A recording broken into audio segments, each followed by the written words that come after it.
السلام علیکم ورحمۃ اللہ وبرکاتہ۔ صلو علی الحبیب صلی اللہ علی محمد صلی اللہ علیہ وآلہ وسلم۔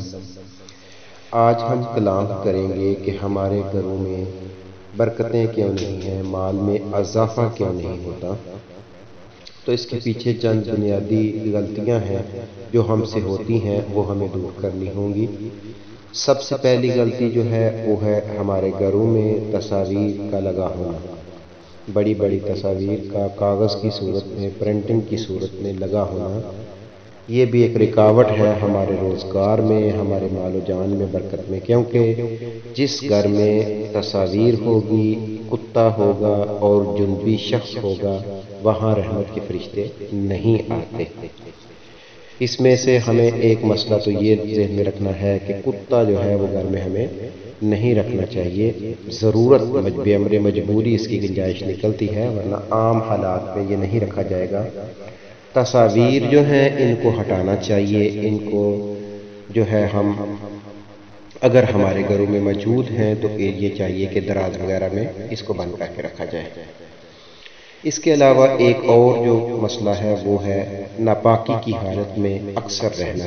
ہمارے ہاں اکثر یہ رواج ہے اور اکثر بعض دفعہ ایسا ہی ہوتا ہے کہ انسان جلد غسل کرنے میں، پاکی حاصل کرنے میں جلدی نہیں کرتا، تو ناپاکی کی حالت میں بھی رحمت کے فرشتے نہیں آتے۔ جب رحمت کے فرشتے نہیں آئیں گے تو اس کا مطلب ہے کہ برکتیں نازل نہیں ہوں گی، تو برکتیں نازل نہیں ہوں گی تو پریشانیاں اور تکلیفیں ہمارے ساتھ رہیں گی۔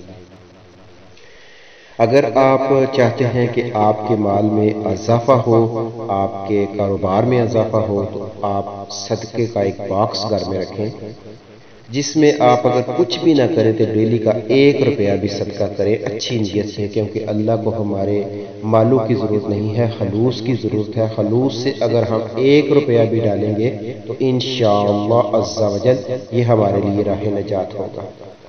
جب آقا صلی اللہ علیہ وآلہ وسلم نے فرما دیا کہ صدقہ کرنے سے مال بڑھتا ہے، تو اسی حدیث کو ہم ذہن میں رکھ کے ڈیلی بیس پہ صدقہ کرنا ہوگا، اس سے انشاءاللہ ہمارے مال میں اضافہ ہوگا اللہ کے فضل و کرم سے۔ دوسرا، ہمیں ہمسایوں، پڑوسیوں کے ساتھ اچھا سلوک کریں گے، کسی یتیم کے ساتھ اچھا سلوک کریں گے تو انشاءاللہ عز و جل ہمارے مال میں بھی اضافہ ہوگا اور ہماری پریشانیاں بھی ختم ہوں گی۔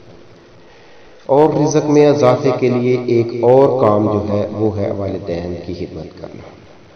اگر والدین زندہ ہیں تو ان کی خوب خدمت کریں، انشاءاللہ کبھی رزق کم نہیں ہوگا، کسی صورت میں بھی کم نہیں ہوگا۔ اور اگر والدین اس دنیا فانی سے جا چکے ہیں تو ان کے لیے بخشش اور رحمت کی دعا کرتے رہا کریں، انشاءاللہ عز و جل آپ کے گھر سے کبھی رزق ختم نہیں ہوگا۔ سورۃ الواقعہ کی تلاوت کریں، یہ بھی انشاءاللہ رزق کے لیے بہت ہی فائدہ مند ہے۔ اس لیے اپنے گھروں کو صاف ستھرا رکھیں، اپنے ذہنوں کو صاف ستھرا رکھیں اور ان چیزوں پر عمل کریں۔ انشاءاللہ عز و جل اللہ عز و جل سے پوری امید ہے کہ آپ کے رزق میں کمی نہیں آئے گی، آپ کے مال میں اضافہ ہوگا، آپ کی پریشانیاں ختم ہوں گی، انشاءاللہ عز و جل بہت ہی فائدہ ہوگا۔ اللہ عز و جل ہمیں صحیح معنوں میں شریعت مطہرہ پر اور آقا صلی اللہ علیہ وسلم کے بتائے ہوئے طریقوں پر عمل کرنے کی توفیق عطا فرمائے۔ اسی میں ہماری نجات ہے اور اسی میں ہماری کامیابی ہے۔ السلام علیکم ورحمۃ اللہ وبرکاتہ۔